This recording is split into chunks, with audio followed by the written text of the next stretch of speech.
Welcome everyone. Welcome to Vishnu IAS. So today we'll discuss some of the important current affairs and few aspects in the news. So coming to the first current affair, CITES. So CITES is an important convention which is related to the wildlife convention on international endangered species of wild fauna and flora. So it is very important because it deals with both the illegal trade and conservation of this wildlife. So conservation of wildlife and illegal, both the trade will be treated by the CITES. So coming back to this news, it has started in 1973, but it came into the force in 1975. So now it is 50 years.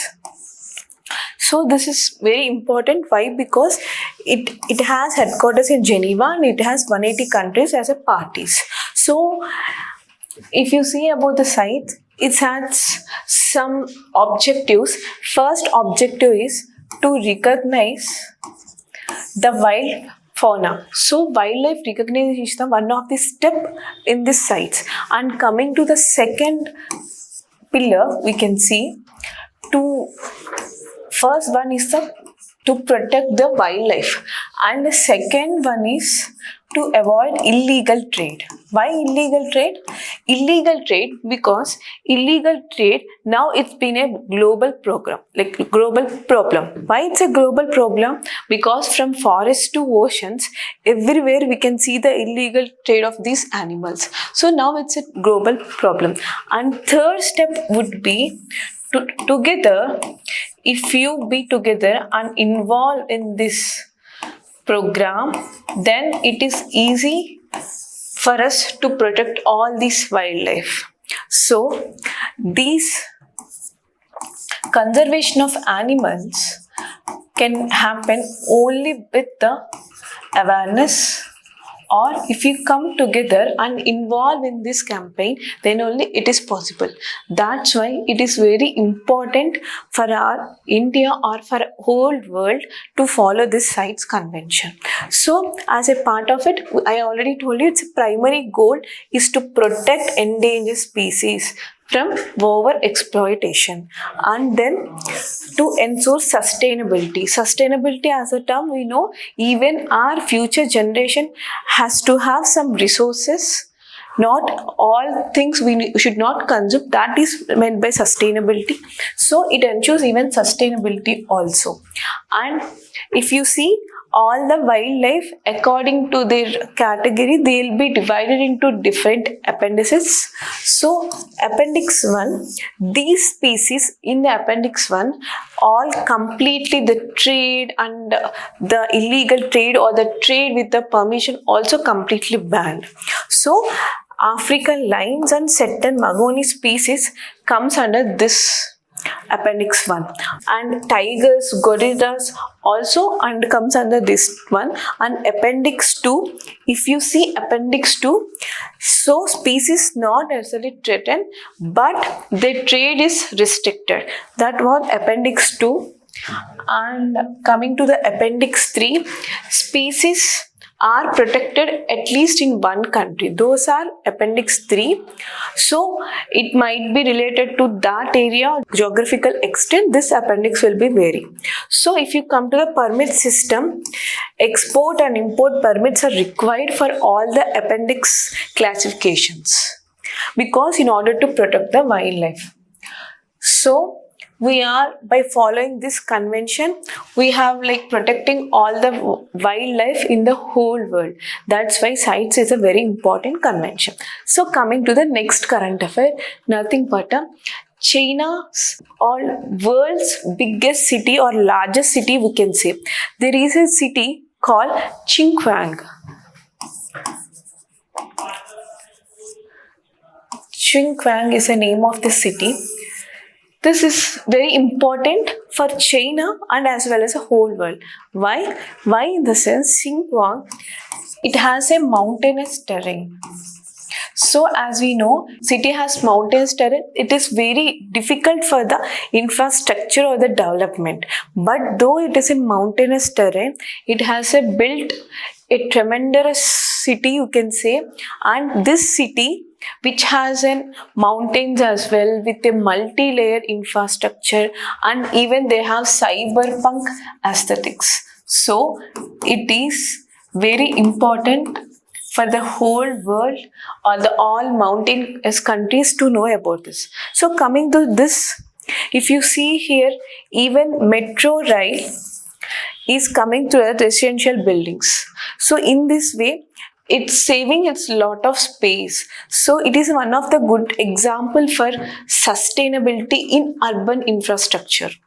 And even green technology, it's been implementing very good green technologies, and in the same way it's even leading to the carbon neutrality as well. So if you see CRT of this city, that is nothing but a commercial road transportation of this city, it is very good. So it is very important for countries like us, because if you see in India,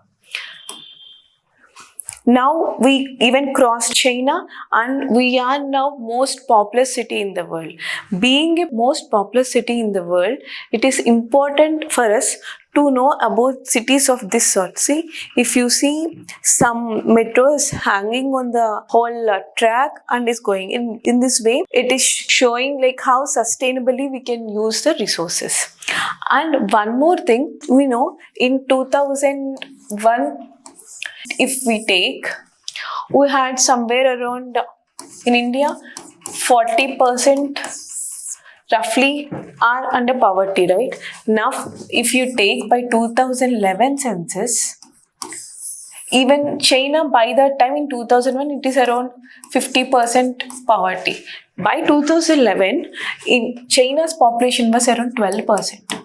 But India, we are still facing poverty around 20%.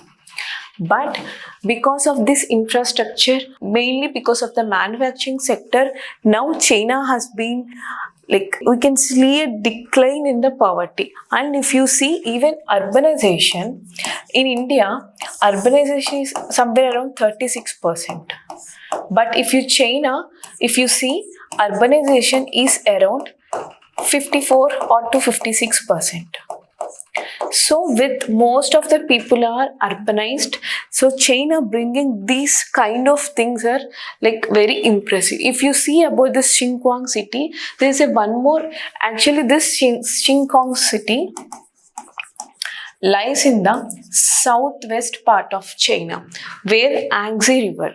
Yangtze is the longest river in Eurasia, as well as it is the third longest river in the whole world. So Yangtze River flows through this Xinjiang river, this Xinjiang city, due to which even economically also this city is very good. So in that way, river basin also adds an important aspect to the city. And if you see, you can see bridges even touching the sky with CRT line 6 of 180 meters. That's what we can see in this image. And if you see other engineering things in this, where all the metros are crossing in their way, they are using the space to maximum extent so that it can be used as a sustainable one also. And this first mountain adapted subway we can say in China. In this way, they built a city, Xinjiang, with the 8D, we can call this city also 8D city also, with few more names like Puzzle City, Confusion City, because once if you come out, you can see everywhere all the metros, all the tracks and going here and there. It's like a full puzzle city. That's why adapting these, that's why they say where trains walk to buildings and mountains, that's what they say for this 8D city we call. So adopting these technologies for the most populous countries like India is very important to get involved people, and transportation and communication should be a sustainable way, then it will be more useful. So coming to the next current affair. So Kariyachalli is an island in present day Gulf of Mannar, that is present day in Tamil Nadu. If you say here it's a Tamil Nadu, and here you can see Gulf of Mannar, right? Here we can see Kariyachalli Island. So if you say it is little bit to Rameshwaram, near Rameshwaram. So Gulf of Mannar is such an important thing to whole India, we can say, because it is one of the most important place out of 4. If you see, there are 4 places in India where we can see corals. Right, out of 4 places in the where we can see corals, one of the most important thing is Kariyachalli or Gulf of Mannar, where Kariyachalli Island is present. So because that it is so important, and today because of the climate change, 70% of this Kariyachalli has been submerged, and 30% of coral reefs are like they were completely vanished. 30% coral reefs are lost, and so now it is like in a worse situation. That's why Tamil Nadu government has launched an initiative named TN Shore. Nothing but Tamil Nadu Sustainable Harnessing Ocean Resources to protect this Kariyachalli Island and the coral reefs. Tamil Nadu government launched this program. If you see more about this, there is one more important aspect about this Gulf of Mannar or Kariyachalli Islands is that if you see in the Gulf of Mannar National Park, you can see an endangered animal dugong, where it feeds mostly on seagrass.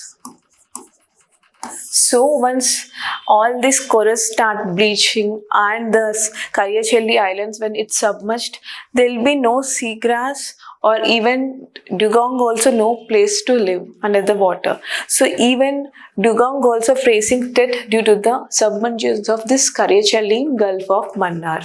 So as you see, that's why TN government has launched it, and as I said, 75% of its land got submerged from 1960, and due to the climate change, 30% of its coral has already bleached. And if you see, so as a part of this TN Shore project, what they did, they installed some 8,500 artificial reef modules so that they can save sea grass and coral reefs like from the climate change. So by saving the seagrass, they even can save the nutrient content. So suppose this is an iron frame, it has some perforations on it. They'll keep that aluminum frame inside the water so that they'll save the seagrass and coral reefs.